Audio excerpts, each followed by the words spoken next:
stroll in the garden, and I'm going to make some dinner. So I thought I would invite you to dinner here with me. Just get rid of the coat and show you how fast it is to basically do a primavera with what is growing in the spring garden. First thing I've got to do is crank the burner on high under my wok. So get that going right here with a puddle of water in the bottom, and then see what I can do with these babies. Whoops, my onion. I peeled a little bit off when I was out in the garden, so just going to take the rest of that earth off, and I've got to get myself a cloth here. I got a little dirty. But the onion is the only thing that brought any soil into the house even. So these others, I found some kale and broccoli leaves, snow peas, some young favas. They're all perfectly clean. We've had torrents of rain, so I don't have to worry about it. So just the onion needed a little bit of cleaning, and I did it outside with a quick strip. Because when I talk about ultra-fast cooking, I'm thinking about it from when you open the door or go to the garden, when you pick up the food to when you've cleaned up. The whole thing. Because we all have to do all of that, so it counts. So just a quick go around on the onion, and you know, this center stem is a little bit tough. I've been using it anyway. Once in a while I'll get a piece and I'll think, gee, you know, I'm not sure, that was a little hard. But you can make your own decisions, and these little tips on the end of the onion, they're beautiful food. In fact, in fancy restaurants, you're going to pay a premium for these, all sauteed up on a special plate all by themselves. In this hippie kitchen, they just go right into the pot with the primavera. Now, we've all heard of pasta primavera, of course, and we read the recipe books, and it tells us these certain vegetables and whatnot. But I can tell you without a doubt that it started from thrifty Italian cooks going out to the garden just like I'm doing and seeing what was there to eat in the spring. Primavera is spring food.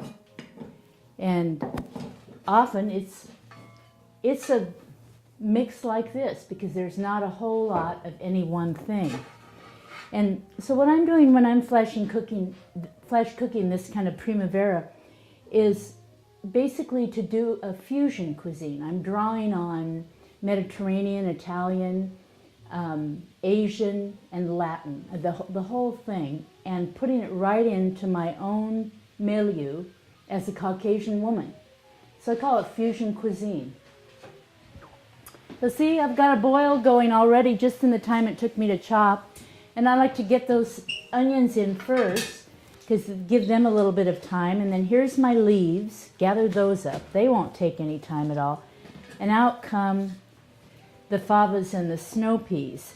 Now the fava beans I've got here today are just little guys, and they're not fully formed at all, the beans within the pods. You can tell by feeling them. So it's green beans. That's great.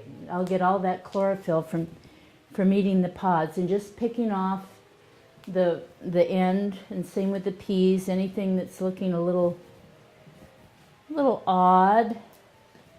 Get the oddities out of there before we go to work, and then put them all together and just give them, you know, if you want to go on the diagonal, fine.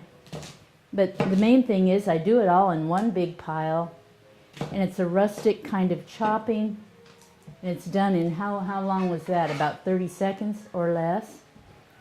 Into the wok, my handy dandy pastry scraper.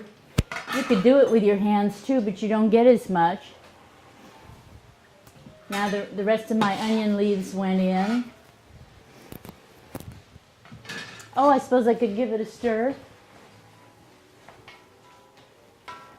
And I didn't put quite enough water, so a little bit more. And yes, it'll cool it down a little bit, but it's okay. It'll come right back up.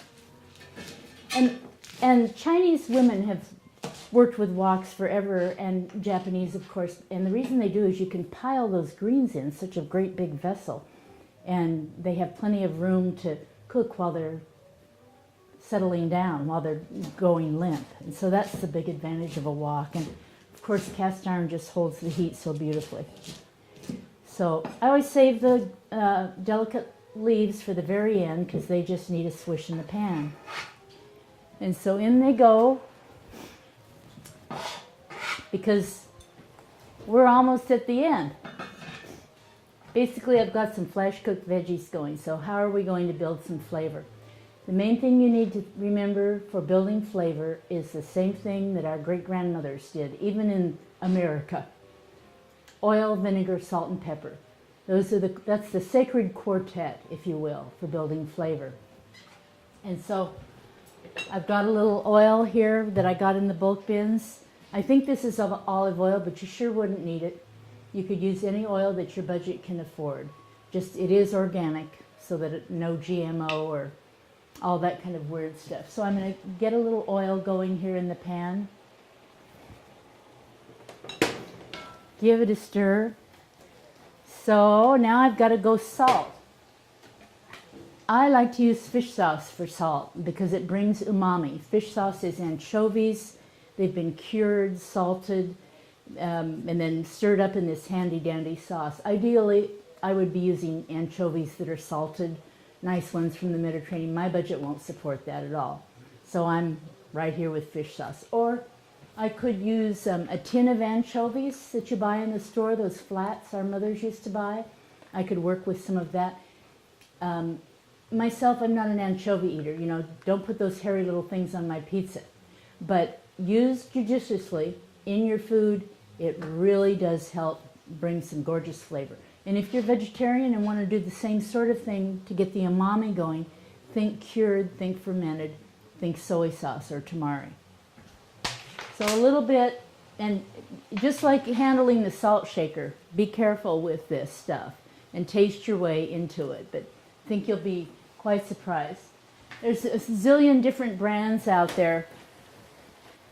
And so like right now I might have a sip of the broth, see how I'm doing. Yep, lovely. So the vinegar I'm going to save for the end in the bowls, and you could the oil too. Like if you've got people that are watching their fat intake, put the oil and vinegar on the table in cruets like we used to, because this is essentially a warm salad, so just a variation.